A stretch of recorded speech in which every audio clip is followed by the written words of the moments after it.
වංචනිකයට තියෙන හොඳම අවස්ථාව තමයි තමන්ගේ වංචාවෙන් අපි කොච්චර ඒවා දන්නවාද කියන එක දැන ගැනීම. ඒකත් වැදගත්. ඒ නිසා අපි ඒ පිළිබඳවත් මෙම තොරතුරු ඉදිරිපත් කිරීමේදී ප්‍රවේශම් වුණා. එමත් අපි ප්‍රවේශම් වෙලා තිබෙනවා. මේක නිකන් නේද? වංචනිකයට සියල්ල එහෙම නැහැ. එහෙම කරන්නේ නැහැ. හරිද? අපි අතිශය ප්‍රවේශම් සහගත වී තිබෙන කුමන පංගුවක්ද කියන්න ඕන. කුමන පංගුවක්ද නොකිය යුත්තේ කියයි. ඒ වගේම මෙතන සමහර ඒවා තිබෙනවා දැනටමත් පැමිණිලි කරලා තිබෙන විමර්ශන ආයතන වෙත. සමහර ඒවා තිබෙනවා විමර්ශන ආයතන විසින් යටපත් කරලා දේවා. සමහර ඒවා තිබෙනවා නීතිපති දෙපාර්තමේන්තුවේ තිබෙන ඒවා. සමහර ඒවා තිබෙනවා නීතිපති දෙපාර්තමේන්තුවේ ලාච්චුවේ කොහොමත් ලාච්චුවේ තමයි හංගපු ලාච්චුවේ තියෙන ඒවා. සමහර ඒවා තිබෙනවා අධිකරණයේ තාක්ෂණික හේතු මත ඉවත් කරපුවා. පහුගිය කාලේ පුරුද්දක් හැටියට සිද්ධ වෙනවා. ඒ නිසා මෙවැනි ලිපිගොනු ගණනාවක් මේ ඇතුළේ තිබෙනවා. මම මූලික කරුණු දැක්වීම සඳහා කීපයක් තෝරාගත්ත ඔබට. ඒ කියන්නේ මේ කීපය මා තෝරාගත්තේ පදනමක් සහිතව. මේ කීපය මා තෝරා ගන්නු ලැබුවේ විශේෂයෙන්ම ගත්තොත් දැනට ලෝකේ කොතනක හෝ වංචා දූෂණ පිළිබඳව මාධ්‍ය වාර්තා කරනවා නම් වංචා දූෂණ පිළිබඳව යම් පර්යේෂණ ආයතනයක් විසින් පරීක්ෂණයක් කරනවා නම් මොකක් හරි එකක් ලංකාවෙත් අහු වෙනවා. මේකද සුලභ දසුන. එනිසා ඒවා ලන්ඩන් මහාධිකරණයේදී හෝ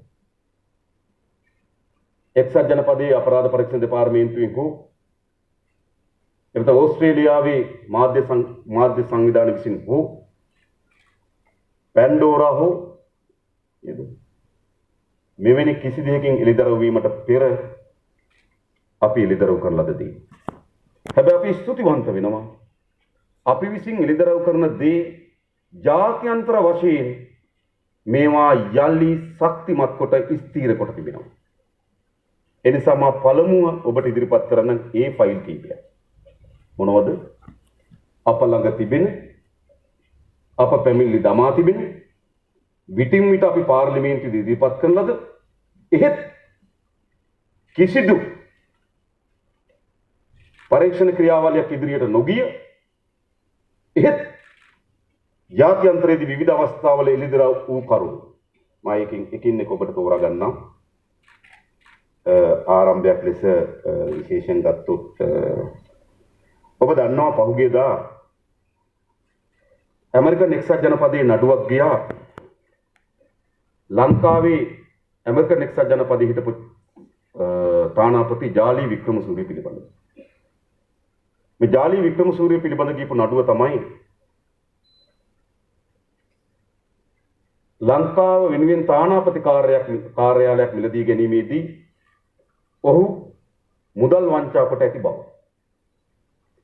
මේ පිළිබඳව අපි පැමිණිල්ලක් කරලා තිබුණා විමර්ශන ආයතන වෙත. නඩුවක් වාර්තා කරලා තිබුණා. ජාලි වික්‍රමසූරිය අප ලබා පවුල පිටින් පැනලා ගියා. ජාලි වික්‍රමසිංහ යනු මහින්ද රාජපක්ෂගේ ඥාති සොහොයුරෙකි. එතකොට අද මේ මාසේ ජාලි වික්‍රමසිංහගේ නඩුවේ අවසන් තීන්දුව ලබා දීමට නියමිතව තිබෙන එක්සත් ජනපදයේ ඒ පිළිබඳ සමස්ත වාර්තාව තිබෙනවා. ඒ කියන්නේ රජය විසින් ලබා දෙන ලද ඇමරිකානු ඩොලර් 6 මිලියන 6.25 ඒ කියන්නේ ඇමරිකන් ඩොලර් 62,50,000ක මුදලින් ඇමරිකානු ඩොලර් 33,20,000ක මුදලක් කොමිස් මුදල් ලෙස පෙන්වා අයථා පරියන්ත කිරීම පිළිබඳව චෝදනා. ඒ කියන්නේ ඇමරිකන් එක්සත් ජනපදයේ තානාපති කාර්යාලය මිලදී ගැනීම සඳහා වෙන් කරන මිලියන 6.2ක් ඒකෙන් ගහලා තියෙනවා මිලියන 3.3. ඒ කියන්නේ 55ක් ගහලා තියෙනවා. මේ ඒ තොරතුරු අද ඇමරිකන් එක්සත් ජනපදයේ අධිකරණයේදී ඔහු පිළිගෙන තිබෙනවා එවැනි කොමිස් මුදලක් ගත්තු බව. ඔහු පිළිගෙන තිබෙනවා අධිකරණයේදී. හරිද? මේ අද අපේ රටේ ජනතාවගේ සල්ලි. ඊළඟ ඔයගොල්ලෝ දන්නවා පහුගියදා පැන්ඩෝරා පේපර් හොරා එළියට ආවා. නේද? ඩොලර් මිලියන 160කට ආසන්න මුදලක් තිරුනඩේශන් සහ නිරූපමා පවුලට හිමිකාරීත්වයේ තිබෙන බව. අපි දිගින් දිගට මතක් කියනවා. මේ තා පැහැදිලි. අපි දිගින් දිගට පෙන්වා දෙනු ලැබුවා තිරුනඩේශන්ගේ නමින් තමයි බැසිල්ගේ ගොඩක් දීපල තිබෙන්නේ කියලා. ඒක සමහර අය මට කිව්වා මේක පාර්ලිමේන්තුවේ නැතු එළිය කියන්නේ කියලා. එළිය අවස්ථා ගණනාව කිව්වා අදක් කියනවා. අදක් කියනවා. එළිය අවස්ථා ගණනාව කිව්වා අදක් කියලා එහෙම තමයි තියෙන්නේ. ඔයගොල්ලෝ දන්නවා සුප්‍රසිද්ධ ගනුදෙනුවක් සිද්ධ වුණා ගින් නිල්වලා කියන ගනුදෙනුව. මේ ගින් නිල්වලා කියන ගනුදෙනුව ඇවිල්ලා අපි ඉන්නවා අමාත්‍යාංශ ලේකම්වරු ගණනාව. පිටපො අමාත්‍යාංශ ලේකම්වරු. සාමාන්‍යයෙන් අපේ රටේ මැතිවරණයක් වෙලාවකදී මැතිවරණ ප්‍රකාශයට පත් කරාට පස්සේ සියලු අමාත්‍යාංශවල මිලදී ගැනීම වියදම් අත්‍යවශ්‍යව හැර සියල්ල නතර කරනවා. එහෙම නාසුරු පිරිස් මහත්මයා සාමාන්‍යයෙන් නේද? ඒ කියන්නේ මැතිවරණ ප්‍රකාශයට පත් කරාට පස්සේ අත්‍යවශ්‍ය ගනුදෙනු හැර සියල්ල නතර කරනවා. හැබැයි එසේ තිබියදී වාරි මාර්ග අමාත්‍යාංශ ලේකම් අයිවන්ද සිල්වා කියන මහත්මයා විසින් ඒ වෙලාවේ වාරි මාර්ග ඇමති නිමල් සිරිපාල් සිල්වා 2014 ඒ කියන්නේ කවද්ද? ඡන්දේ ජනවාරි 8 මේ 2015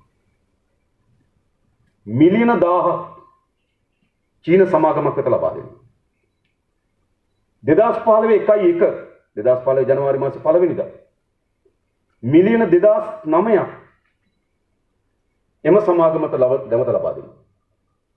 2015 1/6 ඡන්දේ අනිද්දා අද මම දැන් රජේ කාර්යාලය අරලා තියෙනවා කියලා. මිලියන 1003ක් ලබා දෙනවා. මේ ඔක්කොම ගත්තාම මිලියන 4100. එක පස් පිටලක් කපලා. කාටද මේ මුදල් ලබා දුන්නේ? මේ මුදල් ලබා දුන්නේ චයිනා නැෂනල් මර්චරි කියන සමාගම. මේ සමාගම තමයි සල්ලි ලබා දෙන්නේ. ඒ සමාගමේ තිබෙනවා හොන්කොන් වල account එකක්.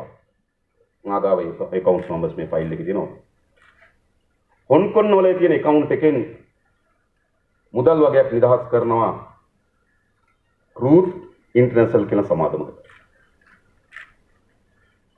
ඒකත් හොන්කොන් වල තියෙන account එක. ඒකට විටින් විට නිදහස් කරලා තියෙනවා ඩොලර් මිලියන 5. ඩොලර් මිලියන 5. එතකොට වාරි මාර්ග අමාත්‍යාංශයෙන් කඩිමුඩියේ චීන සමාගමට සල්ලි දෙනවා.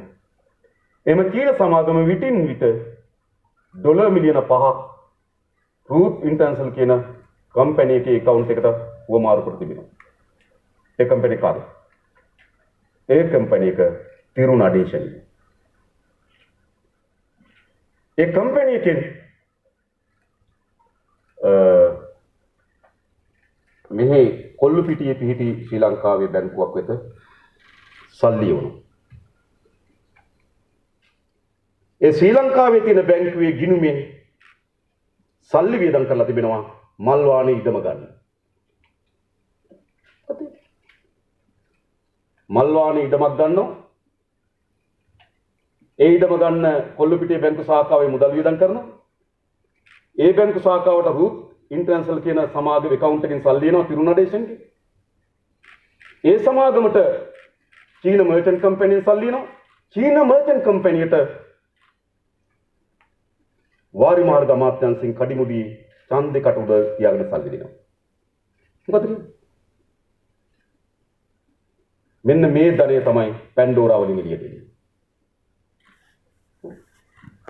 ඊළඟ ඔබලා දන්නවා පහුගිය දවස්වල ලන්ඩන් මහාධිකරණයේ නඩුවක් ගියා එංගලන්තයයි ප්‍රංශයයි ඇමරිකන් එක්සත් ජනපදයේ එකතු වෙලා පරීක්ෂණයක් කරා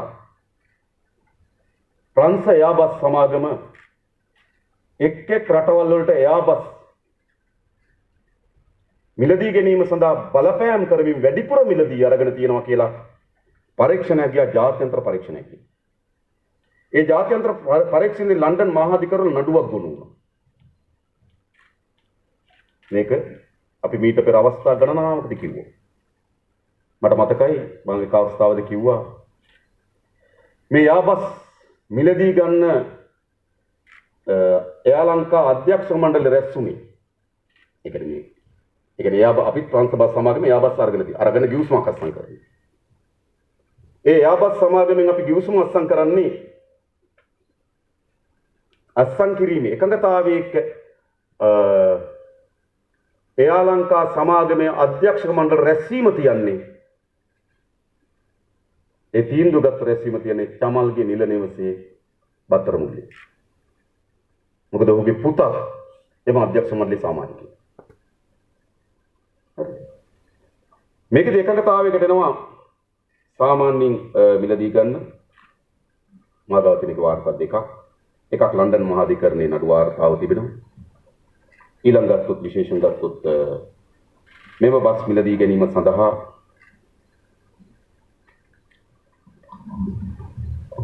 පොඩ්ඩක් මෙතන හදාගන්න මේක.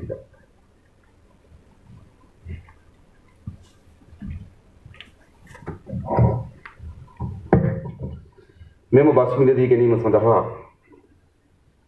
එයා බස් මිලදී ගැනීම සංකල්පතාවයක් තියෙනවා. ඒ යා බස් තමයි ඒ 330 වර්ගයේ යාන 6ක් ඒ 350 වර්ගයේ යාන 4ක් සහ ඒ 350 යාන 4ක් කල්බදු ක්‍රමයට ලබා ගන්නවා.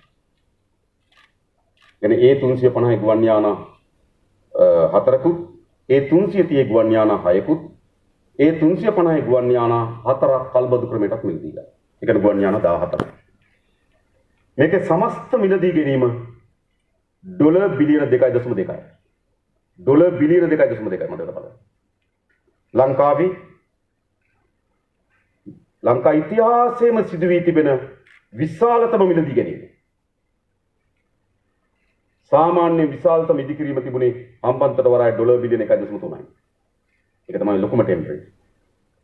ලංකාවේ ලොකුම මිලදී ගැනීම තමයි මේ අය බස් ගන්න දෙන්නේ. මේ මිලදී ගැනීම සඳහා මා කලින් කිව්ව අධ්‍යක්ෂ මණ්ඩල රැස් වෙන්නේ කතානායකවරයාගේ නිල නිවසේදී. මේ මිලදී ගැනීමේදී එකඟතාවයකට එනවා මේ විදිහට. ඒ 330 යානාවක් සැපීමට පසුව ඩොලර් මිලියනය බැගින්ද ඒ 350 යානාවක් සැපීමට පසු ඩොලර් මිලියන 1.6 බැගින්ද කල්බදු ක්‍රමයට ගන්නා යානා 4ට ඩොලර් ලක්ෂ 3 බැගින්ද කප්පම් ගෙවන්න එකඟතාවයකට එනවා. ඔක්කොම ගත්තම ඩොලර් මිලියන 16.1ක් එකඟතාවයකට. මේ එළියට කොහෙද? අපි මෙහෙ කිව්වා නැවත කිව්වා මේ සියලු දත් තොරතුරු අද ලන්ඩන් මහාධිකරණයේ තිබෙනවා. ඊට පස්සේ මෙම පරීක්ෂණය යනකොට මේ ඩොලර් මිලියන 16ම ලැබුණේ නැහැ. මොකද ආණ්ඩුව පෙරළුණා. ඩොලර් මිලියන 2ක අත්තිකාර මුදල් ලබා දී තිබුණා. ඒ ඩොලර් මිලියන 2ක අත්තිකාර මුදල බ්‍රූනායි වල පිහිටි ඒ වෙනකොට යා ලංකාවේ ප්‍රධාන විධායක නිලධාරී කපිල චන්ද්‍රසේනගේ බිරිඳගේ account එකට ඒ ඩොලර් මිලියන 2 ගිහින් තිබෙනවා බ්‍රූනායි වල. ඒ බ්‍රූනායි වල ඩොලර් මිලියන 2 ඕස්ට්‍රේලියාවේ account එකකට මාරු කරනවා. ඕස්ට්‍රේලියාවේ account එකෙන් යම් මුදල් ප්‍රමාණයක් ලංකාවේ ගිණුම් 3කට එනවා. ඒකෙන් එක ගිණුමක් තමයි නිමල් පෙරේරාගේ ගිණුම. ඊයේත් මම ඉගෙන ගන්න පසු නිමල් පෙරේරාගේ account එක. මේ දණී ඒ විතරක් නෙවෙයි. ඔයගොල්ලෝ මතක අර දින 52 ආණ්ඩුවක් හැදුනා. මොකද කපිල චන්ද්‍රසේන ආණ්ඩුව විදවැටුණට පස්සේ ගියා. ඊට පස්සේ ආවේ සුරේන් රත්නත්ති. යාගෙන මම වෙනම කියන්නේ. දොස්තර සිද්ධු. ඊට සිද්ධ වුණ දේ තමයි අර දින 52 ආණ්ඩුවේදී යලි මහින්ද රාජපක්ෂ මේ කපිල චන්ද්‍රසේන වගේ දලා ප්‍රධාන විධායක නිලධාරී කරා. මොකද මේ තියෙන ලිංගතුම බැඳීම ඥාතිත්වය. මොකද දින 52 කෙටි කාලෙට එයා ලං කර දෙමෙ මෙයා. එයාගේ කවුන්සල් තමයි මේ සල්ලි. මේ තමයි අපේ රටේ ලන්ඩන් වලදී එළිදරව් වුණු පංචාව පිළිබඳ කරුණු. ඒ වගේම තවත් දීර්ඝ පරීක්ෂණයක් ගියා මේ එයාබස් නැවත විශාල පරීක්ෂණයක් විශාල උත්සාහයක් දරුවා යහපාලන කියන ආණ්ඩුව මෙම එයාබස් ගිවිසුම කැන්සල් කරා. මිලදී ගත්ත ඒගොල්ලෝ කිව්වා මේක අපිට බරයි මේක දරා ගන්න බෑ මේක කැන්සල් කරන්න ඕන කිව්වා.